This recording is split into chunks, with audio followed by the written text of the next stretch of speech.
El 4 de mayo de 1493, el Papa Alejandro VI concede a los reyes católicos una bula a través de la que se les otorga el derecho de conquista de las nuevas tierras apenas recién reportadas por Cristóbal Colón. Apremiados por los recelos de la otra potencia marítima del momento, Portugal, se organiza una armada colonizadora sin precedentes.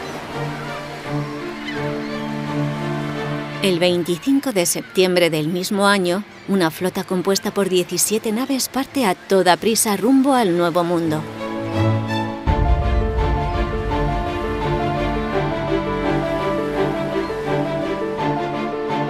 A la llegada a las costas de la isla, bautizada en su primer viaje como la Hispaniola, Colón descubre con tristeza que no hay supervivientes en el conocido como Fuerte de la Navidad, un pequeño contingente de hombres que quedaron en la isla debido a que el naufragio de la nao Santa María impidió que pudiesen retornar todos los marineros en las 2 carabelas restantes. Después de 2 meses navegando para cruzar el Océano Atlántico y reconocer varias islas antillanas, y tras cerca de 1 mes navegando en penosas condiciones frente a las costas de la isla, Colón decide desembarcar y fundar junto a la desembocadura de un apacible río la que sería la primera ciudad europea en suelo americano: La Isabela.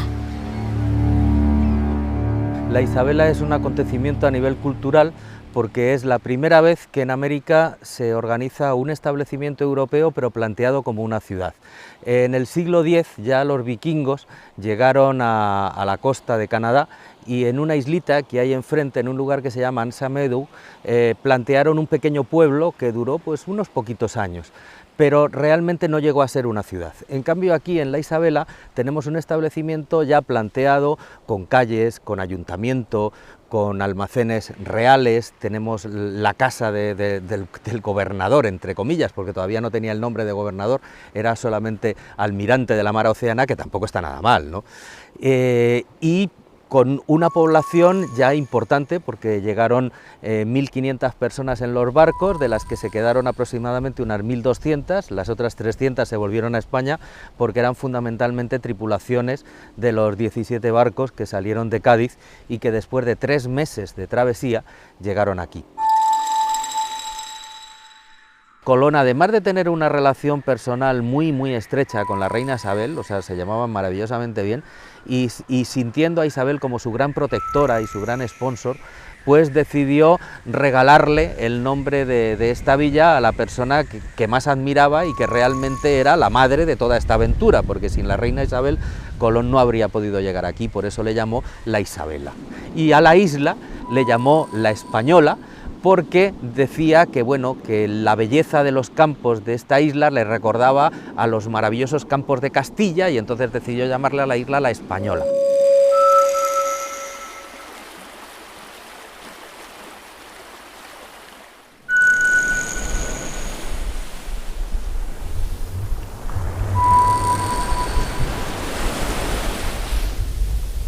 La Isabela, la gran importancia que tiene es que, al ser el primer establecimiento europeo, es donde se planteó realmente cómo se iba a conquistar y a colonizar América. Entonces, lo que aquí se ve, lo que aquí se hizo, lo que crearon los primeros españoles que se asentaron en este punto, fue lo que se replicó después en las otras islas antillanas y también lo que se planteó en el continente.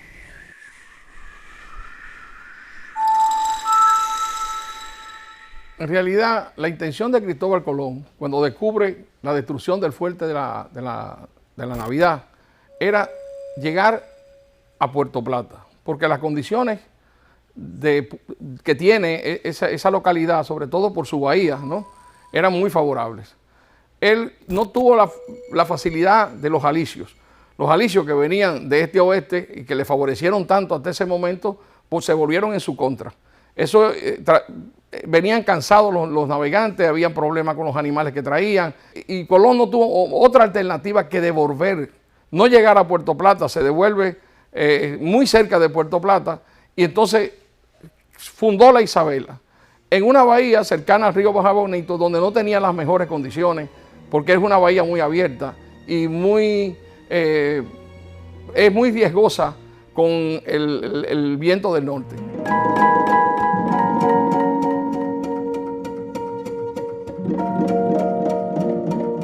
Detrás de mí, al fondo, se encuentra el antiguo muelle de la Isabela. Fue el muelle que construyó Colón y entre el muelle y donde me encuentro había un caño con manglares, donde se creó un pequeño astillero que es donde se construyó el primer barco europeo que se hizo en América. El nombre que le dieron fue muy bonito porque le llamaron la India y esta zona tiene un gran interés. Actualmente es una pequeña playa.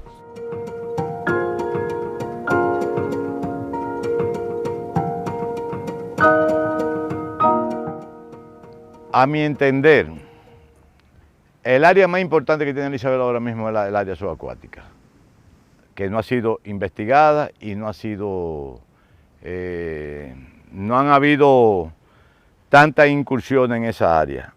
Solamente se hizo un estudio de manotómetro en el área y en la desembocadura del río Baja Bonico aparentemente hay algunos naufragios.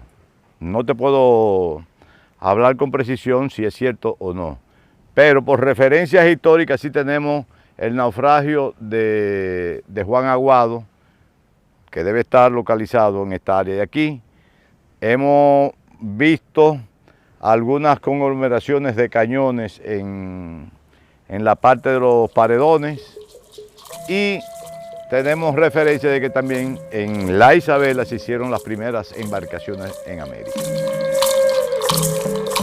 La villa de la Isabela se encuentra emplazada en el área protegida del Parque Nacional La Hispaniola, localizado en la parte norte de la República Dominicana, un enclave de características paradisíacas, densamente poblado en época precolombina por el pueblo taíno. Los españoles lo primero que encontraron fue un poblado taíno, o sea, aquí donde estamos vivían, no sabemos cuántas personas, pero realmente había un pequeño poblado taíno porque no solamente algún cronista nos da esta noticia, sino que durante las excavaciones arqueológicas han aparecido restos de las viviendas, incluso tal vez alguna inhumación indígena de los que llamaron taínos.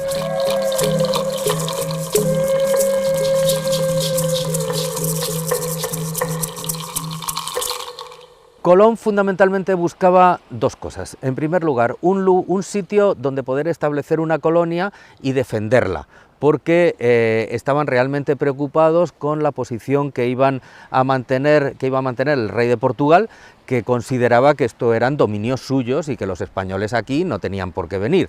También un área donde pudiesen plantar todas las cosas que traían de España, porque de la península y de Canarias traían, bueno, desde animales, vacas, ovejas, cabras, gallinas y además todo tipo de plantas, desde melones, habichuelas, había árboles frutales, caña de azúcar, trigo, vid y claro, aquí pues encontraron la vega del río Baja Bonico, así es como lo llamaban los indígenas, que era un sitio ideal.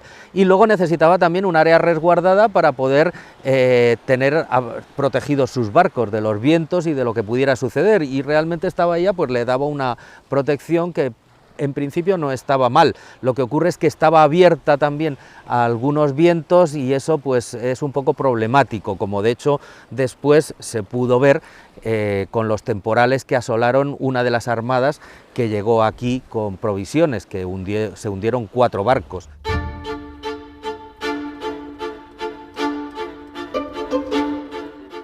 Estamos detrás de lo que fue la muralla de la Isabela, una muralla que defendía la ciudad de una posible invasión por vía marítima, pensando en la rivalidad que había entre España y Portugal. Aquí tenemos la única torre, bueno, los restos de la única torre que se conserva de aquella muralla, que sabemos que estaba jalonada por varias de ellas en todo su perímetro. Estas torres eran torres macizas, se subía por una escalerita, podían tener alrededor de 5 o 6 metros de altura y eran torres más vigías que torres defensivas. La muralla se ha reconstruido en buena parte, pero sabemos que llegaba hasta la casa de Colón, que también contaba con otra muralla. en la expedición de poblamiento realmente tenías que tener un excelente currículum, no era cualquiera.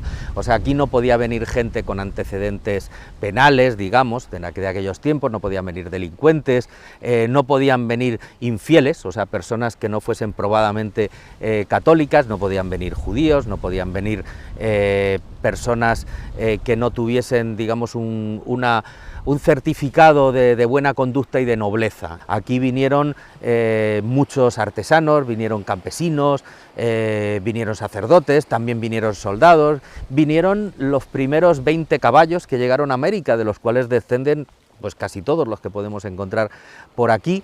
Luego vino mucha gente noble también, pero la inmensa mayoría de las personas que llegaron venían contratadas por la corona, o sea, no venían por cuenta propia. Y eso hacía que la lista de personas fuese extremadamente controlada y que lo que llegó aquí pues era, digamos, lo más granado de la sociedad aventurera española.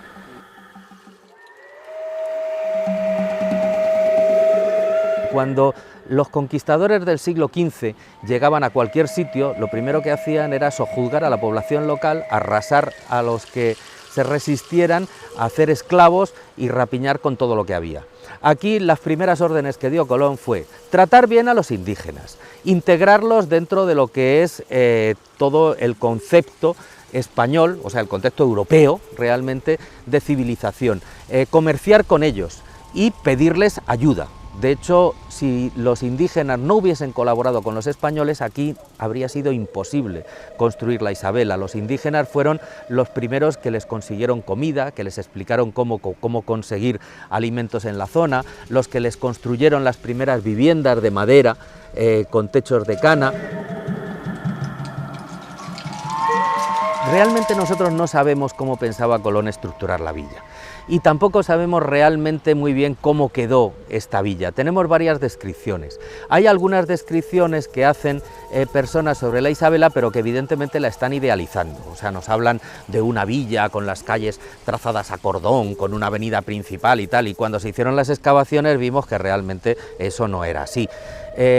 Yo creo que esta villa se planteó un poquito más al estilo más medieval que renacentista. Esto se hizo un poquito a imagen y semejanza de lo que eran las urbes europeas. Entonces se organizó una zona señorial, donde está el almacén real, la casa del gobernador, la iglesia, en fin, donde está la zona noble, la zona administrativa, y alrededor pues se plantearon las viviendas.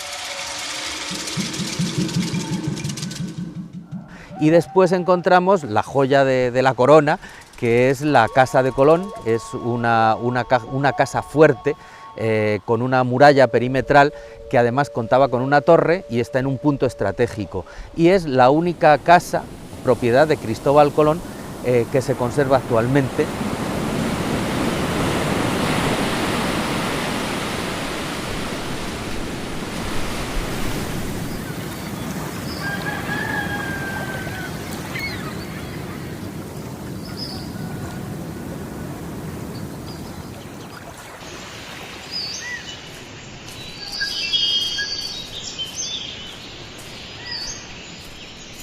Esto es la cantera, el sitio de donde sacaron las piedras para edificar la Isabela. Aquí podréis ver que incluso se dejaron muchos bloques cortados y bien escuadrados ya para sacarlos. También podéis ver que realmente eran bloques enormes, o sea, no eran piedrecitas pequeñas, y había que desplazarlas casi 1 kilómetro hasta el área donde tenían que construir.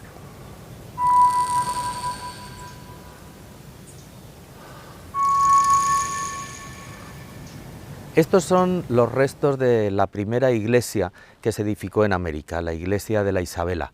Es curioso que estos restos estén actualmente a la sombra de un guayacán, un árbol maravilloso que era el árbol más sagrado de los taínos, de cuya madera fabricaban las efigies de sus deidades, de sus cemíes.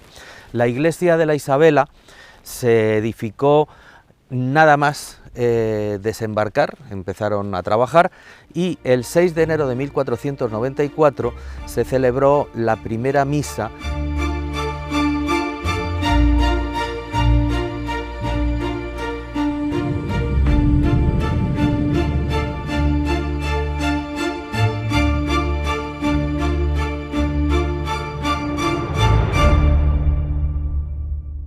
Cuando yo llegué allá, en el año 1983, había una leyenda que decía que en 1945 Trujillo mandó a limpiar el lugar porque se la visitó junto con parte de un personal internacional y que habían limpiado el lugar con un tractor y habían destruido todo.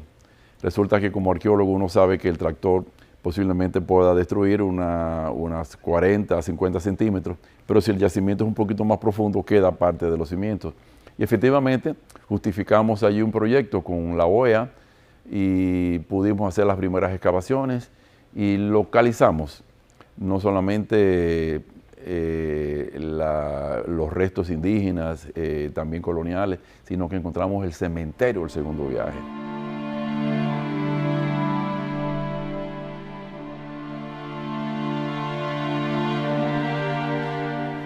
Este es el cementerio de la Isabela.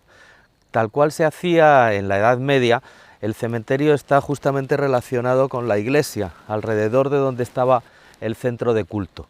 Aquí hay enterrados alrededor de 100 españoles, en la zona que nosotros podemos ver actualmente, aunque probablemente haya otra área de enterramiento donde debe haber muchos más cadáveres, pero que todavía no se ha localizado.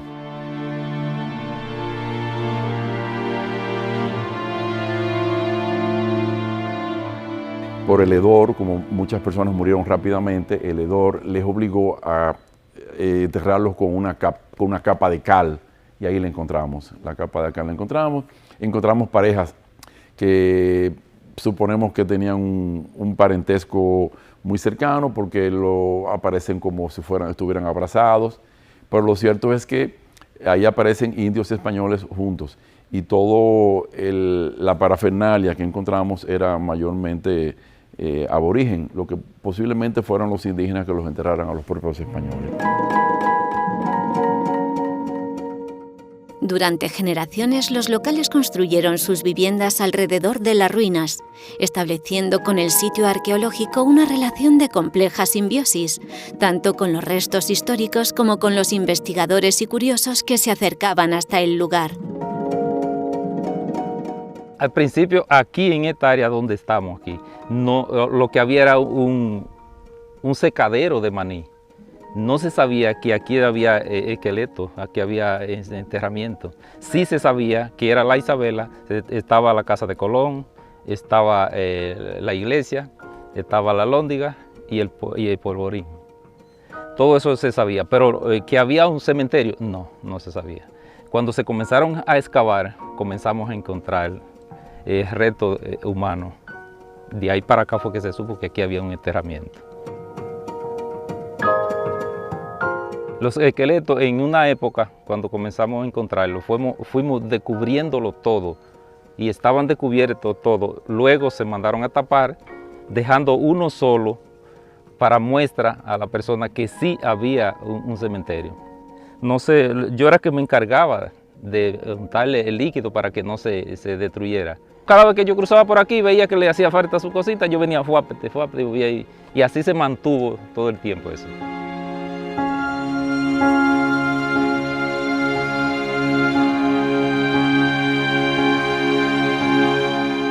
Nacida y criada aquí, en este sitio.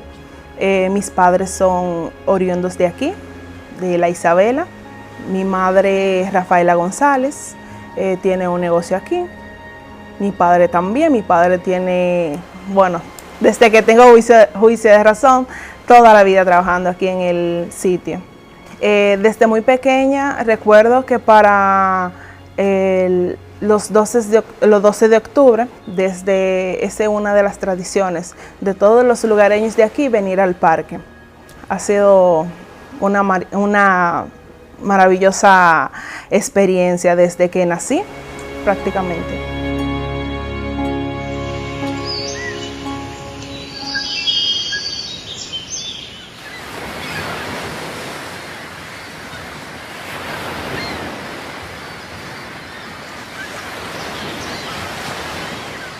Los taínos, los indígenas, fueron quienes construyeron las viviendas y los cronistas ya nos explicaron que las viviendas de los taínos eran maravillosas, o sea, estaban construidas con troncos de árboles, tenían los muros de hojas de palma trenzadas, además estaban pintados primorosamente, o sea, realmente eran unas viviendas maravillosas y que obedecían a las necesidades del clima.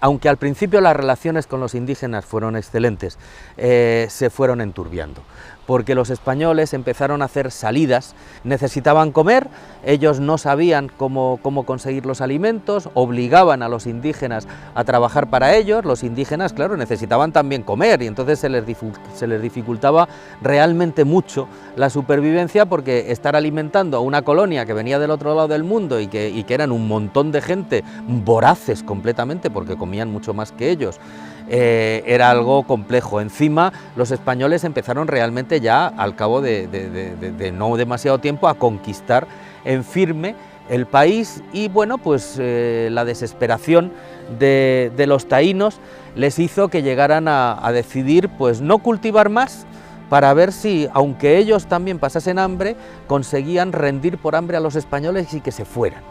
Eso generó un problema terrible, porque realmente hubo muchos españoles que murieron de hambre, no solo de hambre, también murieron de las enfermedades propias de esta zona, como son, pues no sé, del paludismo y enfermedades tropicales, frente a los que los españoles no tenían prácticamente defensas. Entonces hubo un momento en el que la Isabela se convirtió en un lugar pues muy difícil.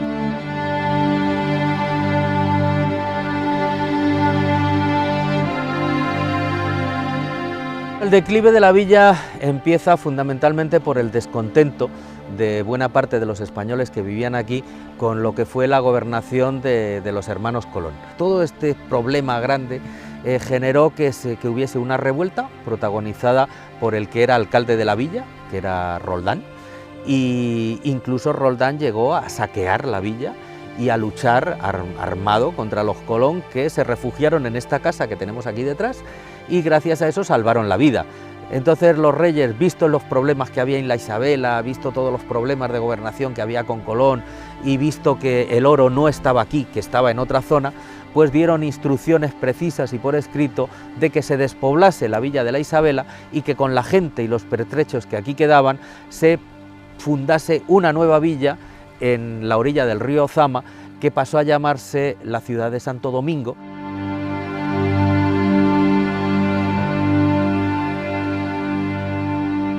La situación geográfica no permitió que la villa perdurara en el tiempo, sobre todo después que se descubren las riquezas auríferas del río Jaina cercano a Santo Domingo y las ventajas del puerto de Los Amas. Pero de todas maneras, desde el punto de vista histórico, la Isabela es algo muy relevante para la historia hispanoamericana. Es la primera villa fundada por los europeos en América.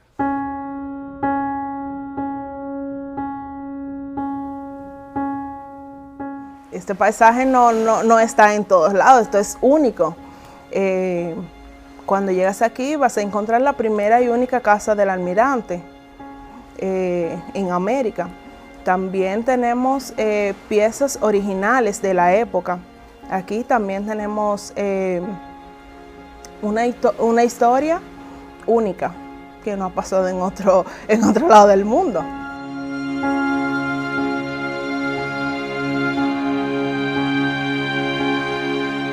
La población que vivía en la isla de Santo Domingo tuvo conciencia de la existencia de las ruinas de la Isabela. De hecho, durante muchos años incluso las utilizaron como cantera, pero la conciencia y digamos esa sensación de que esto realmente tenía un interés especial comienza a mediados del siglo XIX. A mediados del siglo XIX, Washington Irving escribe una obra, Vida y viajes de Cristóbal Colón, que realmente fue un éxito editorial tremendo. A raíz de esto, en 1892, se genera un acontecimiento que se va a ir repitiendo posteriormente, que fue la celebración del cuarto centenario del descubrimiento de América. Entonces, con este motivo, empiezan a venir personas aquí, al medio del monte, en una selva que realmente era complicado llegar y reconocerla, a buscar y a entender y a hacer planos de las ruinas de la Isabela. Y al final, en los años 40, los mismos dominicanos crean un patronato para proteger estas ruinas, y durante la época del dictador Trujillo pues se decide expropiar estas tierras, crear lo que es un conjunto histórico particular para darle importancia a esta que fue el primer establecimiento europeo, la primera ciudad europea en América. Con la celebración del quinto centenario, pues la Agencia Española de Cooperación Internacional, la Unión Europea, el gobierno dominicano se unen para un gran proyecto de excavaciones integrales del área de la Isabela y para ponerla en uso público. Y lo último que se ha hecho, que ahora mismo está en pleno proceso, en la última recta, es declarar a la Isabela como Patrimonio Mundial de UNESCO. El Ministerio de Cultura tomó la decisión del acondicionamiento del parque, ya que se encontraba muy abandonado, y por supuesto se aprovechó que venía la visita de los consultores de la UNESCO para la declaratoria de Patrimonio de la Humanidad. Este acondicionamiento ha tratado de restablecer sobre todo la área arqueológica, los museos y las áreas boscosas que es Parque Nacional. Me gusta lo que hago y además sé que estoy aportando por esta comunidad, por el país, por el mundo, porque esta fue la primera ciudad. Aquí inició todo y que yo esté formando parte de esto para mí me llena mucho de orgullo. De verdad que sí. Cristóbal Colón llegó aquí, sí, él hizo su trabajo y cosas, pero luego emigró y yo estoy aquí. Y yo me he quedado aquí, no sé, voy a morir aquí, si Dios lo permite. Entonces, desde 1987, dando vueltas en este pedacito, ya usted sabe.